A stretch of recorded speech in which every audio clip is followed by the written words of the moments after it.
Welcome to the deep dive.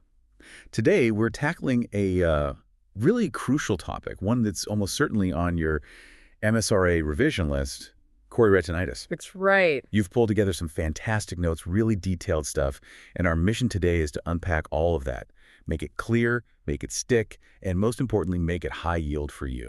Exactly. Think of this as your revision booster for this condition.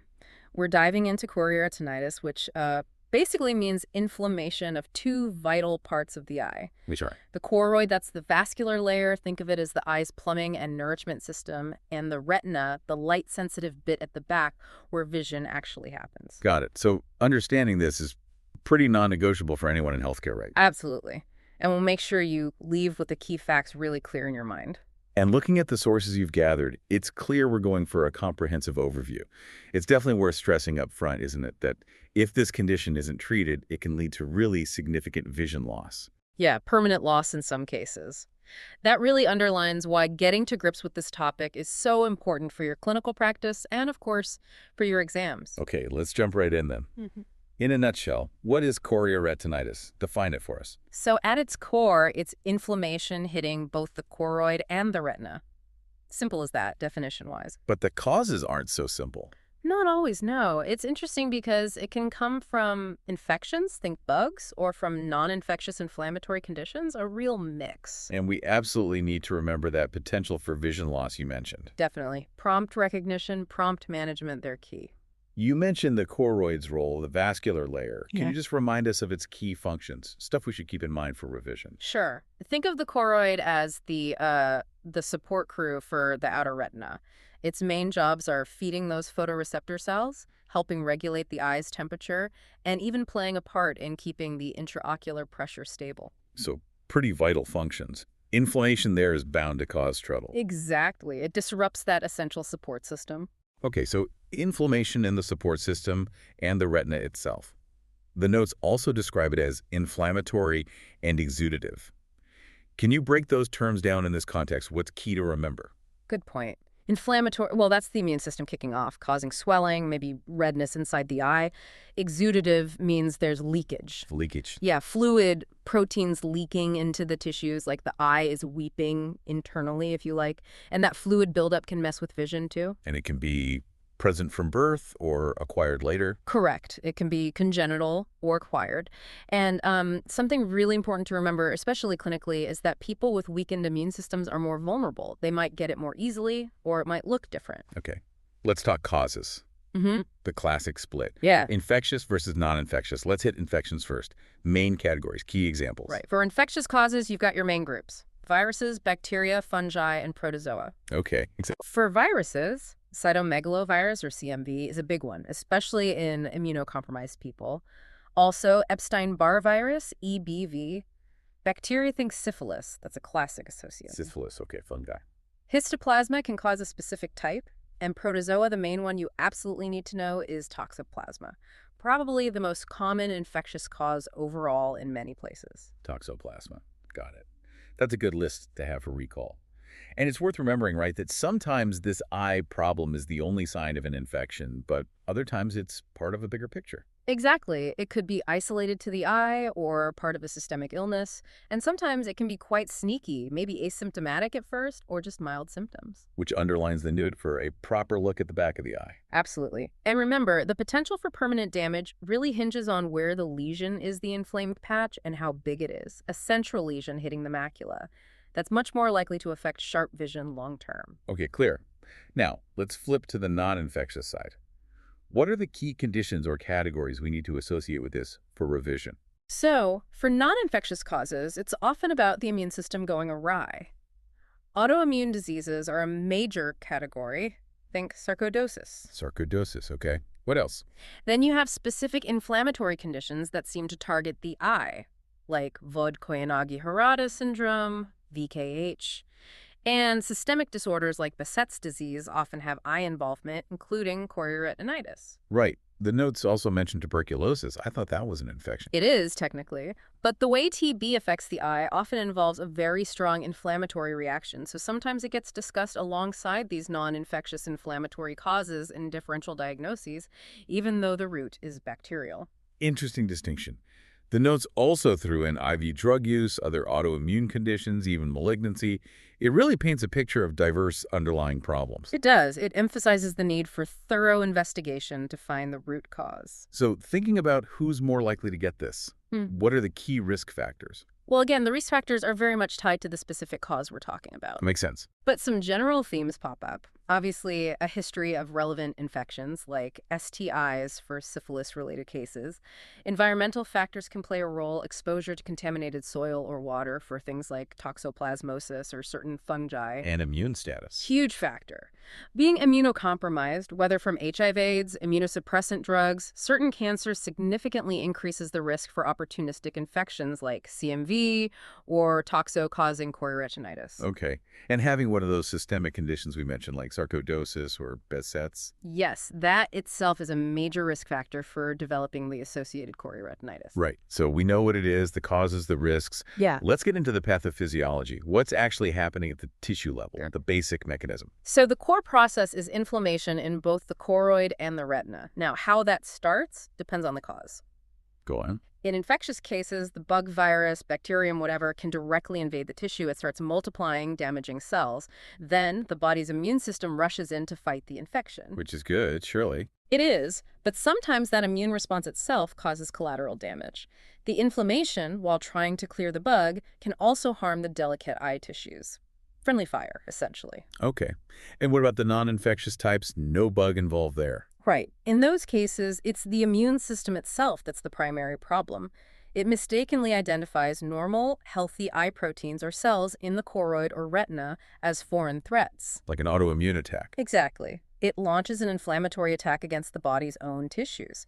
This misdirected immune response causes the inflammation and the damage, the body's security system malfunctioning. So either an outside attacker triggering a defense response or an inside job where the defense system attacks itself. That really clarifies why finding the cause is so crucial for treatment. Precisely. Speaking of finding the cause, that brings us to differential diagnosis. The notes list quite a few conditions that could mimic chorioretinitis. For revision, what are the key ones we absolutely need to keep in mind? Things to rule out. Good question. Yeah, the differential is broad because symptoms like blurred vision or floaters aren't specific. So, number one, you have to think about retinal detachment. That's an emergency. Definitely. What else? Macular degeneration, especially the wet form, can cause visual changes. Uveitis is a broader term for intraocular inflammation, but chorioretinitis is a specific type of posterior uveitis. You might have anterior or intermediate uveitis presenting differently. Okay, so retinal detachment, AMD, other types of uveitis. Keep going. Retinal vasculitis, inflammation of the blood vessels in the retina. Retinal tumors, though rarer. Posterior vitreous detachment, or PVD, is common and causes floaters, so that's on the list. PVD, right. Other macular diseases need consideration.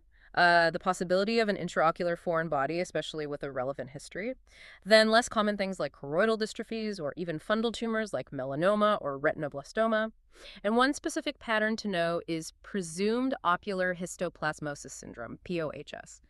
Wow, okay. That's a comprehensive list. Definitely highlights the need for careful examination and investigation.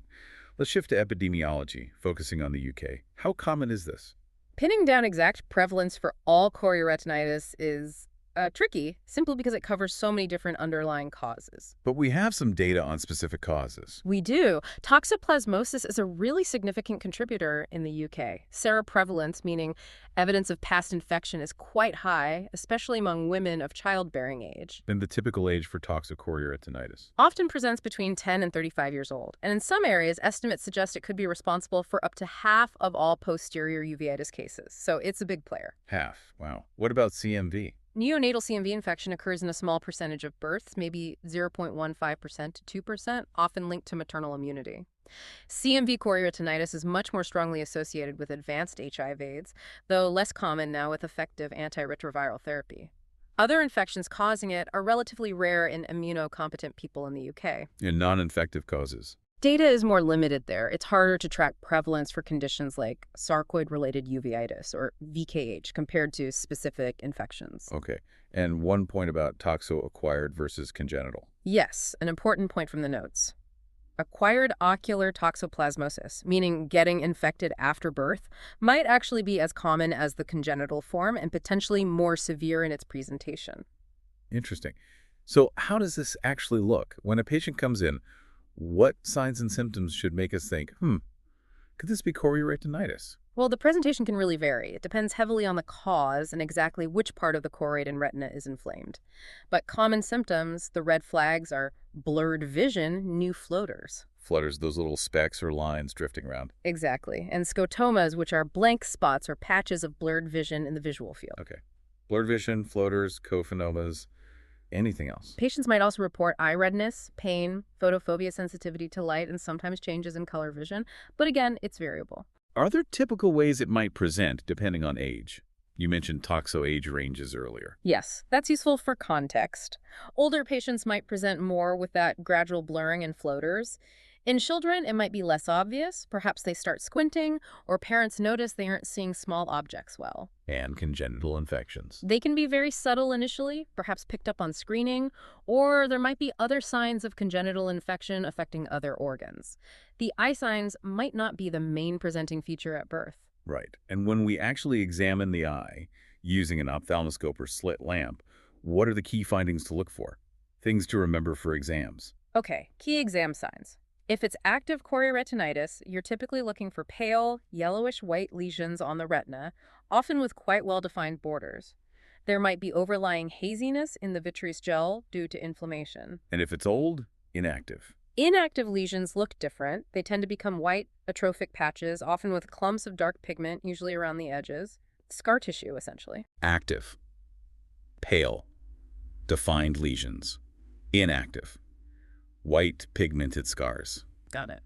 And systemic signs. Well, they'll depend entirely on the underlying cause, if there is one.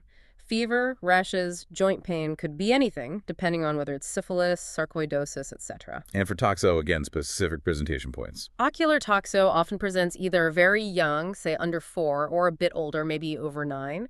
Congenital cases might be picked up via screening or their parents. Acquired cases, though, often present with more acute symptoms, the sudden floaters, the blurred vision. Okay, that's helpful. So someone presents, we suspect chorioretinitis based on symptoms and maybe initial exam findings. What investigations do we need? Right. Investigations are key to confirm it, figure out the cause, and see how bad it is. First off, a full, comprehensive eye exam is essential. Including? Checking visual acuity, how well they see the chart, and a detailed fundus examination, looking right at the back of the eye, often with pupil dilation. Essential first steps. What specialized tests might the ophthalmologist do? Fluorescein angiography is common.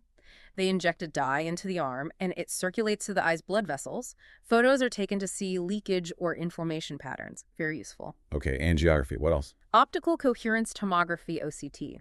This gives amazing cross-sectional scans of the retina, like a microscopic slice.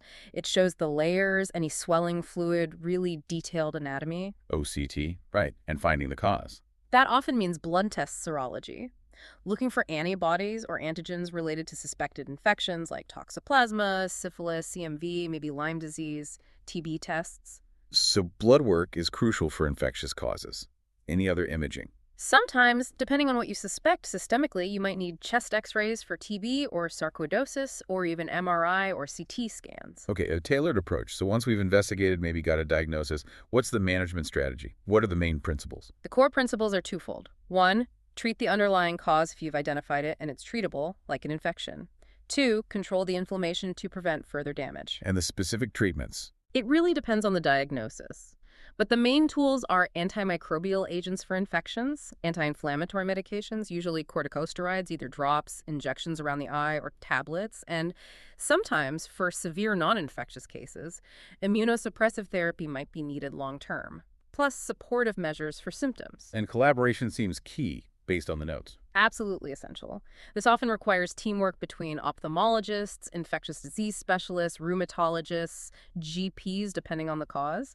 It's rarely managed by just one person. And a really important point for anyone listening who might be the first point of contact, referral urgency. Yes, critical point. Any patient presenting with new floaters or reduced vision needs an urgent referral to ophthalmology, ideally seen within 24 hours for that dilated fundal exam. Don't sit on it. Okay, 24-hour referral for new floaters or reduced vision. Got it. Let's zoom in on treating the infectious types. Right. For infections, it's all about targeting the specific pathogen. Treatment can range from just observation, if it's mild and likely self-limiting in a healthy person, to specific drugs. Antivirals for CMV. Specific antibiotics for bacterial causes like syphilis or Lyme disease. Antifungals if it's a fungal infection. Antiparasitic drugs for toxoplasmosis.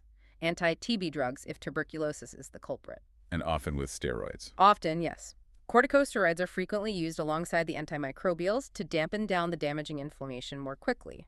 And, of course, treating any underlying systemic disease is paramount. Okay. What about ocular toxoplasmosis specifically? It sounds common, so how is it managed? Toxo management has some nuances. In healthy, immunocompetent people with a small lesion away from the center of vision, it might actually resolve on its own without treatment. Observation might be appropriate. But not always. No. If the lesion is large, threatening central vision, or if the patient is immunocompromised, or if it's very severe, then treatment is usually given. And what's the goal of treatment? The aims are to reduce the risk of permanent vision loss, decrease the chance of it coming back, recurrence is common with toxo, and alleviate the acute symptoms like floaters and blur. Do the antibiotics definitely improve vision long-term? The evidence there is a bit mixed. Antibiotics likely reduce the duration of inflammation and probably lower the risk of recurrence. But whether they guarantee better final vision compared to no treatment in all cases isn't absolutely proven. It's an ophthalmologist's call. Right. Based on the patient's immune status, pregnancy status is important, and the size, location, and severity of the lesion. any role for surgery? Rarely. Sometimes cryotherapy, freezing, or laser photocoagulation might be used for peripheral lesions, or a vitrectomy, removing the vitreous gel, if there's severe persistent inflammation or complications. But medical therapy is the mainstay. And for immunosuppressed patients? They often need longer courses of treatment and sometimes even long-term maintenance therapy to prevent reactivation. Okay. That covers management. What about the outlook? What's the typical prognosis for chorioretinitis? It's highly variable. That's the main message. It really depends on the specific cause, how much damage occurred before treatment started, and how quickly and effectively it was managed. So early diagnosis is key for prognosis. Absolutely crucial. The sooner it's diagnosed and treated appropriately, the better the chance of preserving vision and preventing complications. Can it become a long-term issue? Unfortunately, yes. Some forms, particularly some non-infectious types or recurrent toxoplasmosis, can become chronic, with repeated flare-ups of inflammation over years, potentially leading to gradual vision loss. And lesion location again? Yes, location and size are major prognostic factors. A small lesion out in the periphery might leave no noticeable deficit, but a lesion, even a small one, right in the macula, or a very large lesion anywhere, is much more likely to cause permanent visual impairment. But there was a slightly positive note for kids with toxo in the UK. Yes, the notes mentioned a UK survey suggesting that, generally, the visual prognosis for children with toxoplasmic retinochoroiditis is often reasonably good, which is encouraging. Okay. Finally, let's touch on complications. What are the potential downsides or consequences if things don't go well, or even with treatment? Several potential complications. The most feared is permanent vision loss, obviously. Retinal scarring from the inflammation can distort vision or create blind spots. What else? Macular edema swelling in the central retina is quite common and impacts sharp vision. Retinal detachment can occur, sometimes as a late complication. Glaucoma, increased eye pressure, can also develop. And systemic complications. If there's an underlying systemic disease like sarcoidosis or Behçet's, you can have complications related to that disease process elsewhere in the body. Any others related specifically to the eye inflammation? Yeah, the inflammation can spread forward, causing acute anterior uveitis, and sometimes abnormal blood vessels can grow underneath the retina choroidal neovascularization, or CNV, which can bleed or leak and cause sudden vision loss. Can that CNV be treated? Sometimes, yes, often with anti-VEGF injections, similar to how wet macular degeneration is treated. And one last one, especially relevant for children. Amblyopia, or lazy eye. If a child has significant chorioretinitis causing poor vision in one eye for a prolonged period during visual development, the brain might start to ignore that eye, leading to amblyopia. Okay, a broad range of potential issues. So let's try and wrap this up. Key takeaway message. Chorioretinitis is a serious inflammatory condition of the back of the eye. It has diverse causes, infectious and non-infectious. It can cause significant permanent vision loss if it's not diagnosed and managed effectively. So early recognition, thorough investigation to find the cause, and prompt, appropriate treatment, often involving specialists, are absolutely critical. Couldn't have said it better myself. Having that framework, causes, presentation, investigation, management is vital for your revision and practice. Definitely. And to leave you with something to think about. Considering this huge range of possible causes, from viruses and bacteria to autoimmune conditions, Hmm. what advancements in diagnostic techniques do you think hold the most promise for helping us pinpoint the exact cause of chorioretinitis much earlier and more accurately in the future? Ooh, that's a great question. Thinking about things like analyzing fluid from inside the eye, maybe advanced imaging, AI analysis of patterns, lots of potential avenues. It really pushes towards more personalized medicine in ophthalmology. Food for thought indeed. And remember, for more fantastic resources to help you nail your MSRA preparation, do check out passthemsra.com and the free resources at freemsra.com. They're excellent tools. Thanks for joining us for this deep dive into chorioretinitis.